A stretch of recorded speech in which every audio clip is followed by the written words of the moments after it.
Welcome to our platform. हम अभी से शुरू कर रहे हैं सीटेट 2025 के लिए क्लासेस, जिसमें पिछली बार की तरह एनसीईआरटीज़ कवर करेंगे। पिछली बार हमने हैंड रिटन नोट्स दिए थे, इस बार हम थोड़ा सा प्रिंटेड की ओर रुख कर रहे हैं ताकि आपके पास से ज़्यादा डाटा पहुँचे। और टोटली ये जो क्लासेस हैं वो एनसीईआरटी पे बेस्ड होंगी, जैसे कि पिछली बार क्लासेस रहा करती थी। किसी को हैंड रिटन नोट्स अगर चाहिए तो वो भी मिल जाएंगे, लेकिन जो हम स्टडी करेंगे वो प्रिंटेड नोट से करेंगे और जो लाइंस होगी वो सेम टू सेम आपके एनसीईआरटी की होगी। जो आप पहले से जुड़े हुए हो वो अच्छी तरह जानते हैं कि किस तरीके से इस चैनल पर क्लासेस चलती हैं। साथ में पीडीएफ वगैरह जो है वो व्हाट्सएप ग्रुप पे दी जाती हैं। जो पीडीएफ है, अगर उन्हें प्राप्त करना चाहते हैं तो स्क्रीन पर दिए हुए नंबर, उन नंबर्स पे आप व्हाट्सअप करके आप पीडीएफ्स को प्राप्त कर सकते हैं, ताकि आपकी जो स्टडी है वो सुचारू रूप से चल सके। और यदि कोई इन पीडीएफ से डायरेक्ट पढ़ना चाहता है तो आप डायरेक्ट यहीं से जो अपने नोट्स बना सकते हैं। हम सबसे पहले स्टार्ट करेंगे कक्षा 6, उसकी जो हमारा अतीत भाग फर्स्ट है, इतिहास की एक बुक है, उससे स्टार्ट करेंगे। इसके पहले अध्याय का नाम है क्या, कब, कहाँ व कैसे।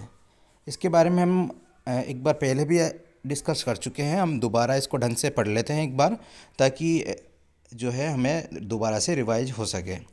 इसका जो पहला टॉपिक है एनसीईआरटी का वो है अतीत के बारे में हमें क्या जान सकते हैं। जो अतीत है, हमारा जो इतिहास है, उसके बारे में हम क्या जान सकते हैं।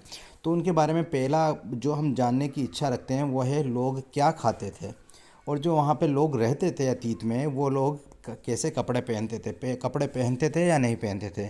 तीसरी चीज़ हम जान सकते हैं किस तरह के घरों में रहते थे। जो सीटेट है, सीटेट में जो क्वेश्चंस है कुछ इसी टाइप के बनते हैं। उसमें क्या होता है, क्वेश्चंस में आपको 3-4 ऑप्शन दे देते हैं, उन 3-4 ऑप्शन में पूछता है कौन सा गलत है कौन सा सही है। और जो जो टॉपिक्स बना रहा हूँ ये सारे टॉपिक आपके एनसीईआरटी में डिट्टो कॉपी करके यहाँ पे उतारे गए हैं। तो ये जो मटेरियल है वो एक्स्ट्रा नहीं है, सारा मटेरियल एनसीईआरटी का है। तो चौथी बात हम जो जान सकते हैं वो है शिकारियों के बारे में। जो वो शिकार करते थे वो किस लिए करते थे, क्या खाते थे। पशुपालकों के बारे में, कृषक, शासकों, व्यापारियों, पुरोहितों, शिल्पकारों, कलाकारों, संगीतकारों या फिर कोई वैज्ञानिक है, उनकी जीवन के बारे में भी हम जानकारियाँ हासिल कर सकते हैं। तो जो पहला टॉपिक था वो कवर हो चुका है कि अतीत से हम क्या क्या जान सकते हैं। सबसे पहले हम लेंगे लोग कहाँ रहते थे। तो जो लोग हैं वो लोग जो नदी है, नदियों के जनरली नदियों के किनारे पे रहा करते थे।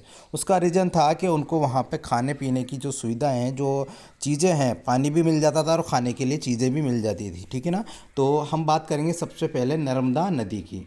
ठीक है। नर्मदा नदी के जो पास में कई लाख वर्ष पहले से लोग इस नदी के तट पर रह रहे हैं। तो कुछ कुशल संग्राहक थे, संग्राहक मतलब इकट्ठा करने वाले थे, जो आसपास के जंगल को जो विशाल संपदा थी जंगल की, उससे क्या थे, परिचित थे, और वहीं से जो इकट्ठा कर करके वो अपना भोजन का काम चलाया करते थे। दूसरी बात करें हम भोजन की, तो भोजन जड़ों, फलों, जंगल से अन्य उत्पादों से वो अपना भोजन ग्रहण करते थे तथा संग्रह भी कर लेते थे, ताकि आगे जाकर वो उस भोजन का जो है उपयोग कर सकें। और जानवरों की बात करें तो जानवरों का क्या करते थे, शिकार करते थे और उनका वो सेवन किया करते थे। ठीक है। अगर हम बात करें इंडिया की, हम इंडिया को समझ सकते हैं इसके मैप से। यहाँ पे मैंने एक मैप बना दिया। जो ऊपर वाला हिस्सा है वो होता है उत्तर और नीचे वाला हिस्सा होता है दक्षिण। अगर इधर की बात करें तो होता है पूर्व और इधर का होता है पश्चिम। ठीक है ना। तो हम अब बात करेंगे सुलेमान और किरथर की पहाड़ियों की। जो सुलेमान और किरथर की पहाड़ियाँ हैं वो है हमारे उत्तर और पश्चिम के।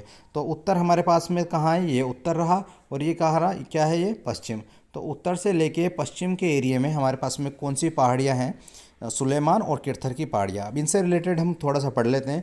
जो उत्तरी पश्चिम में सुलेमान और किरथर की पहाड़ियाँ स्थित है, ये अभी आपको बता दिया था। लगभग 8,000, तो ये जो डाटा है 8,000, इसको याद करना ज़रूरी है क्योंकि ये एग्ज़ाम में ऐसे कैसे ही पूछा जाता है। ठीक है।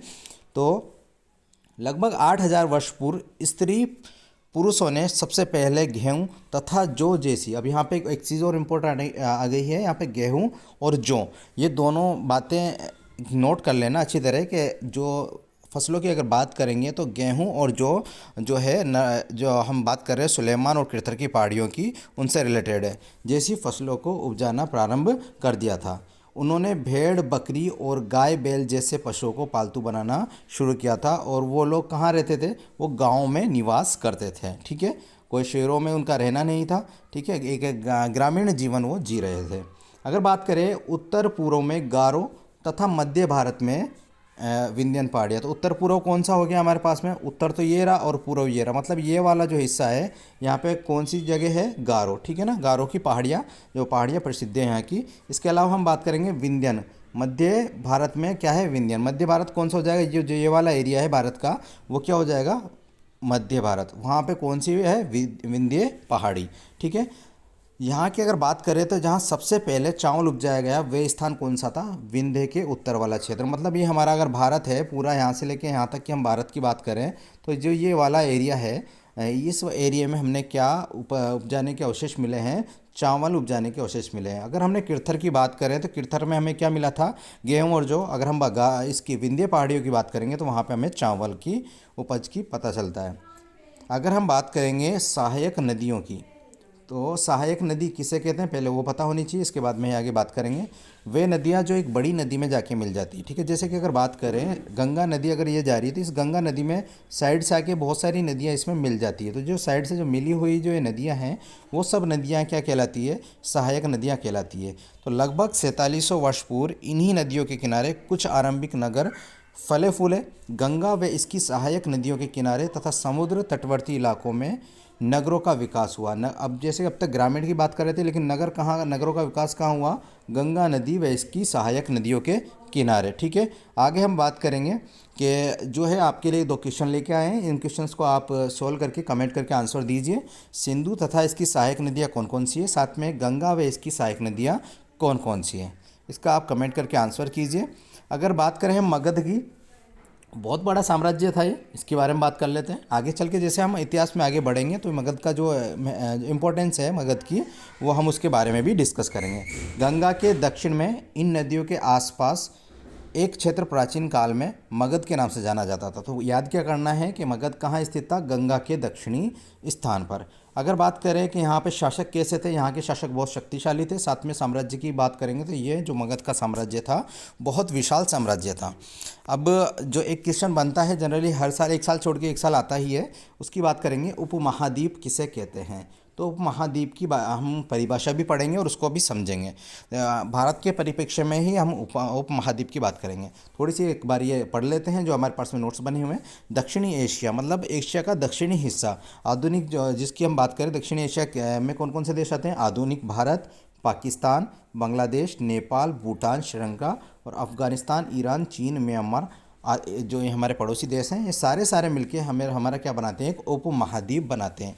अब हमने महाद्वीप तो हमने पढ़ा, ये उपमहाद्वीप ही क्यों कहा इस चीज़ को, तो उसका भी हम रीज़न देख लेते हैं।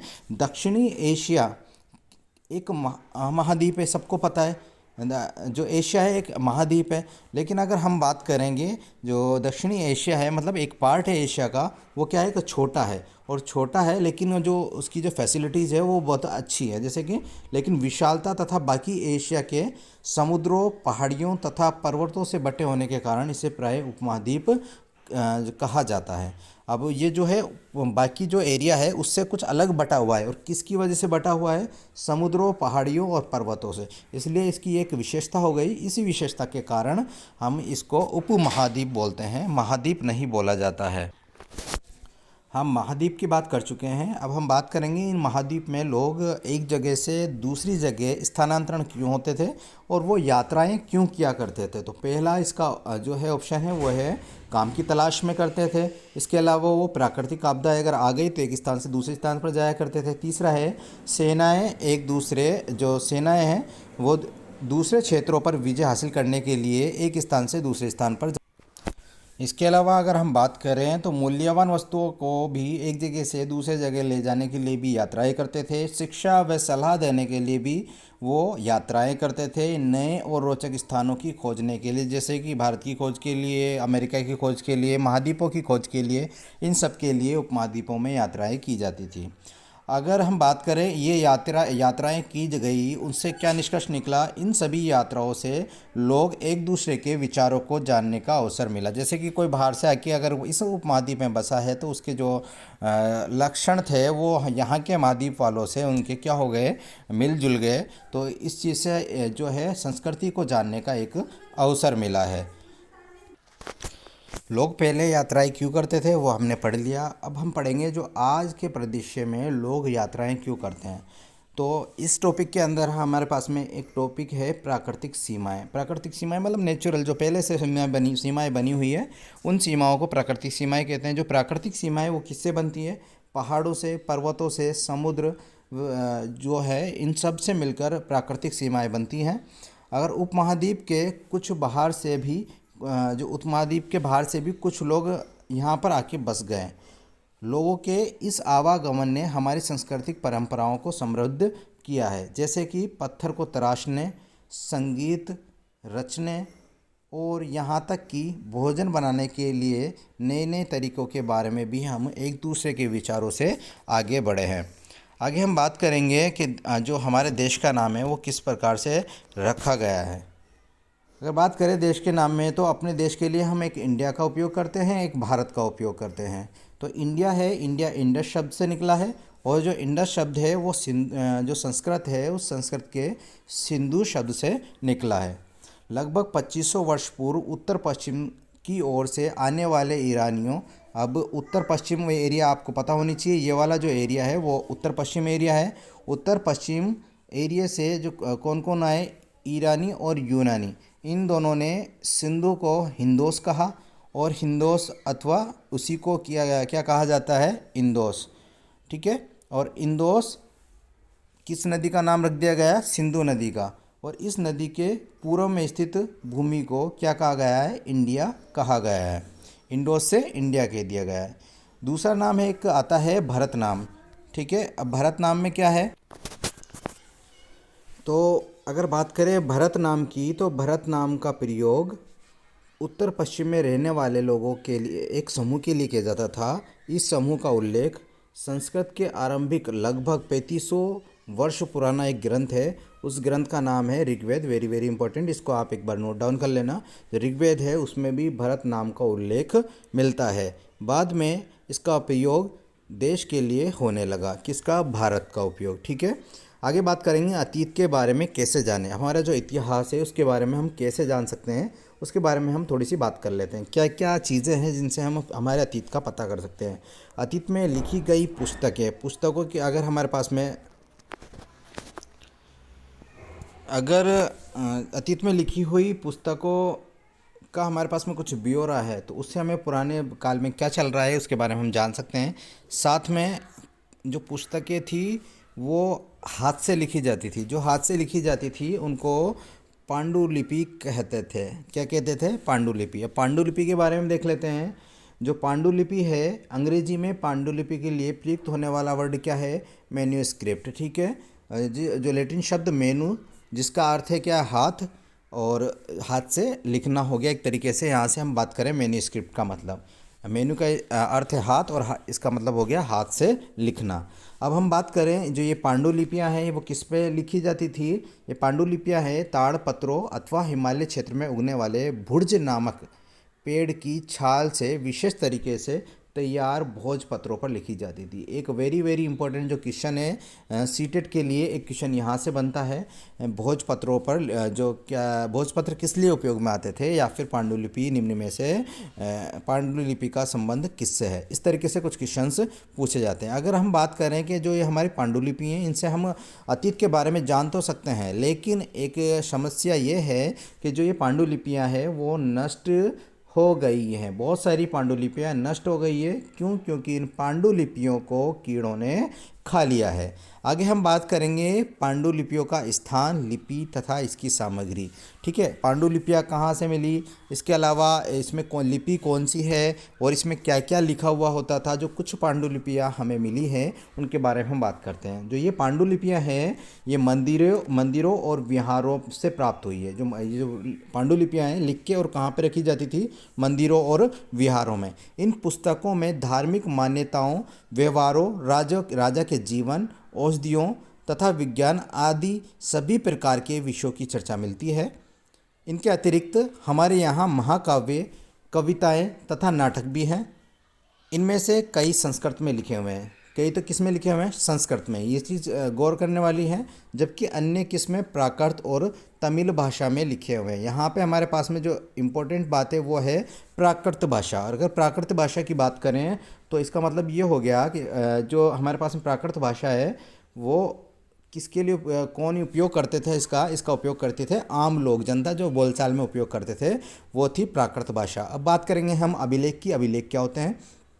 तो ऐसे लेख पत्थर अथवा धातु जैसी अपेक्षाकृत कठोर सतहों पर उत्कीर्ण किए गए मिलते हैं। अभिलेख किस में मिलते हैं? पत्थर या फिर कोई भी कठोर धातु हो उस पर उत्कीर्ण किए हुए रहते हैं। अब बताओ, पांडुलिपि तो क्या है कि कीड़े खा जाएंगे, लेकिन हमारे पास में अगर पत्थर है और अगर यह धातु पे उत्कीर्ण है तो वो क्या है, ज़्यादा समय तक जो अवेलेबल रहते हैं, वो उनके नष्ट होने का खतरा कम रहता है। तो हमें ज़्यादा जानकारी अभिलेखों से मिलती है।